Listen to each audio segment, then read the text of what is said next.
நீ கொஞ்சம் மாறினா எந்த பிரச்சனையும் இல்லாம எல்லாரும் சந்தோஷமா இருக்கலாம்.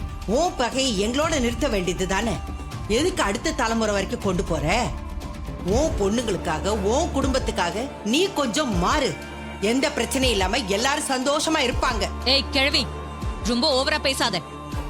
நான் எப்படி இருக்கணும்னு நீ சொல்லாத. என்ன இங்க பிரச்சனை பண்ணணும்னே வந்திருக்கியா? ஹாஸ்பிட்டல்ல கூட எங்களை நிம்மதியாவே இருக்க விட மாட்டியா?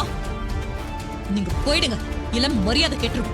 சாமுண்டீஸ்வரி, யாருகிட்ட என்ன வார்த்தை பேசுற? என் பொண்ணுக்கு இப்படி ஆயிடுச்சுன்னு நான் துக்கத்துல இருக்கேன். இந்த கிழவி இப்படி வாய்க்கு வந்தபடி பேசினா எனக்கு கோவம் வராதா? மரியாதையா இங்க போக சொல்லிடுங்க, இல்லனா அசிங்கப்பட்டு போற மாதிரி ஆயிடும். போறேன், இப்ப போறேன். என் பேத்திக்கு மட்டும் ஏதாவது ஆச்சு, உன்னை நான் சும்மா விட மாட்டேன். இன்றே டவுன்லோட் செய்து உங்கள் ஃபேவரட் ஷோக்களை என்ஜாய் பண்ணுங்க.